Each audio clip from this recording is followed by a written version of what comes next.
Munna Duke has always been considered to have been one of the most respected members of O Block. Even the notorious King Von, a drill rap icon and an alleged serial killer with 7 bodies, immortalized Duke's menacing reputation on his track Beat Dat Body, where he boasted about taking Duke on hits with him and giving him the menacing nickname King Kong. But the question is, what had Duke done in the streets to make King Von give him such a name? Even though Duke never lived in the Parkway Gardens, aka the O Block housing projects, his destiny was intertwined with that community from early on. Now, still reside in O Block today, or you've moved out since then? Oh, no, I don't live in there, no. I don't live in there at all. I thought you said where I was raised at, like, you know what I'm saying? Okay, so let's back up. You were raised in O Block from about 8, 9 till when? I never lived in there, you know what I'm saying? Okay. That's true. I never lived in there. I just grew up around in that neighborhood, you know what I'm saying? His family had moved just outside O Block when he was just 8 years old, while having first spent his early years in the so-called Calumet building, aka the Randolph Tower, located only about a block away from Parkway. This building was home to many kids who would later become members of O Block, while at the time it acted as a headquarters for an infamous Black Disciple faction that ran a massive drug operation from there during the 90s and early 2000s, before the building was ultimately demolished in the mid-2000s. No, I was in that area, like in that vicinity, you know what I'm saying? And once my project got too down, I kind of moved right there, you know what I'm saying, to O Block when I was kind of like a kid. Duke has opened up in interviews about how his youth was a harsh landscape of poverty and uncertainty. I grew up, goddamn it, sleeping on the floor, you know what I'm saying, with a house full of people, you know what I'm saying? So that was kind of like a... And he was also mentioned how he was haunted by the fear of possibly not seeing his own 18th birthday. Is something gonna happen to me, or will I be able to make it to see this age, you know? So. The halls of elementary and high school served as a breeding ground for alliances and animosities. Other kids who would later become members of affiliated gangs like Lamron, 600 and Front Street. Oh yeah, we all grew up together. Like we all went to the same grammar school, you know? We all went to the same grammar school, and it just went from there, you know, grammar school to high school and to the age we is now. And members of rival gangs like 051 Young Money, who were located on the other side of Washington Park. We went to school with a lot of motherfuckers from 51st Young Money. It was a lot of their ass, and I ain't gonna lie. A lot of like Rockhead and all their ass, I think.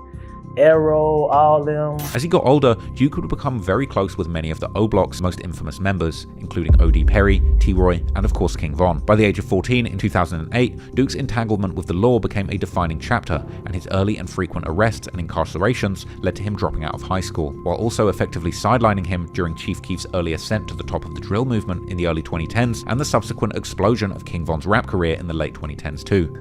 I'd say Von was a top moment, but I wasn't around for it. I was kind of locked up, but that was like a top moment. But when he would be free, between those time periods, Duke plunged headfirst into the streets. As mentioned earlier, the tragic murder of T-Roy ignited a firestorm of vengeance within O Block, and the summer of 2017, named the Summer of Get Back, became synonymous with the chilling moniker the Get Back Gang, as O Block members were out for revenge. Later on, whispers in the streets and rumors on the internet have often pointed to Munna Duke having been one of the central figures in this series of retaliatory killings that followed T-Roy's death.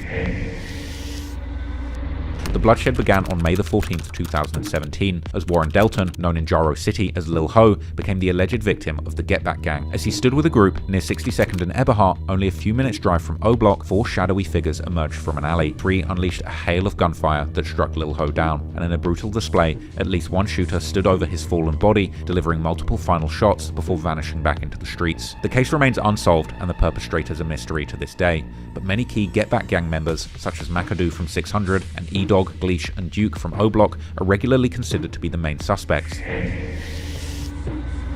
Just 8 days after Lil Ho's murder, on May the 22nd, the violence continued as Jamie Jones, known in the streets as M.O.B. Jamo, was driving westbound on 59th Street at LaSalle when an occupant of another vehicle opened fire, striking him multiple times. Authorities identified him as a gangster disciple, and his death occurred in the heart of a known gang conflict zone. Though concrete evidence would again remain elusive, the hand of the Get Back Gang was once again suspected, with rumors placing 600 members, McAdoo and Cap, and O Block members, Duke and HK, at the scene. The violence continued a month later. On June the 16th, Taekwondo World member Sherrod Rhyme, better known as Poppy, was at his workplace at the L&P Foods and Candy Warehouse on the corner of 71st and State Street. The victim, so he worked at this candy store. Shortly after 3 p.m, a seemingly ordinary act of assisting a customer would turn deadly. The subject was putting gloves in the vehicle when a shooter suddenly appeared from a 4-door vehicle, firing multiple shots at point-blank range before quickly getting back to the vehicle, which would then flee northbound. Okay, part 3 6-3 Adam. It was a dark four-door vehicle. The subjects jumped out, shot at close range, got back in, and fled northbound on State. 3 of these shots would hit Poppy's head, and he would have no chance of surviving.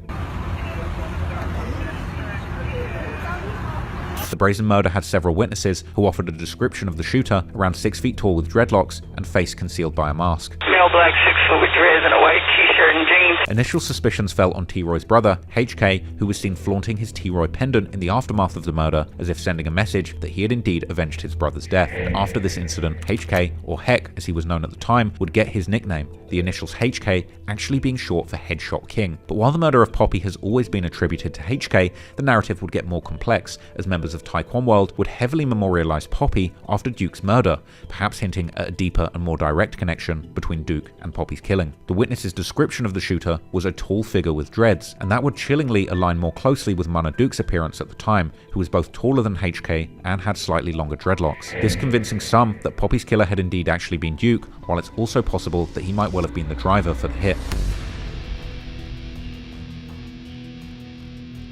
The following year, on June the 16th, 2018, the bloodshed revisited the streets. It was around 9:50 p.m. when 2 men were gunned down outside of a restaurant on the 400 block of the East 63rd Street, only a stone's throw away from O Block. Troy Hampton, an innocent janitor, aged 43, was struck in the chest, dying at the scene, while 22-year-old DeAndre Wallace, known as Get Right or Man Man from STL EBT, also fell victim to the hail of bullets, succumbing to his wounds in the hospital. Surveillance footage painted a grim picture, showing 2 shooters running up and relentlessly targeting both victims, even continuing to fire at Get Right as he lay helpless on the ground. And while officially unsolved, online theories have pointed strongly towards 2 members of O Block, Munna Duke and the infamous shooter from the younger generation called Muwop. In the same month, King Von ominously tweeted about a new op pack that his brothers had created, while O Block veteran E-Dog added fuel to the fire, posting a picture featuring Muwop and Duke, accompanied by the caption, "You better get right or get left," a phrase also used in other social media posts that featured both Muwop and Duke. Muwop himself would share a photo with Duke in what fans speculated was them reenacting the murder, as Muwop makes a gun with his fingers pointing directly at the camera, while Duke's gun fingers point towards the ground like he's standing over somebody and shooting, with Muwop captioning the post saying that people have no idea what type of bond they have together, while ending with the cryptic line that the picture speaks for itself. King Von's track Problems again would also eerily mirror the details of this horrific incident, with lyrics describing shooting both the target and a witness, while King Von can even be seen gesturing towards Duke in the track's music video right after he raps these lines. After earning his stripes in the streets, and unfortunately losing King Von, who at the time of his runaway rap career looked like O Block's ticket out of the streets, Duke himself would start rapping in 2021, with what appeared to be his first ever song, 12 AM. A clear homage to King Von's 2020 song, 3 AM, Duke even interpolated Von's flow in his version of the track, while the song as a whole was an incredibly disrespectful diss towards O Block's dead enemies, with one lyric referencing a shooting where a woman got hit, rapping that even if a girl gets hit, he doesn't give a F because he's trying to do his ops like FBG Duck, who was famously shot dead by O Block members who would also hit the woman that he was with. Duke would also give a shout out to one of Duck's killers, C Murder, as well as shouting out Heck, or the Headshot King,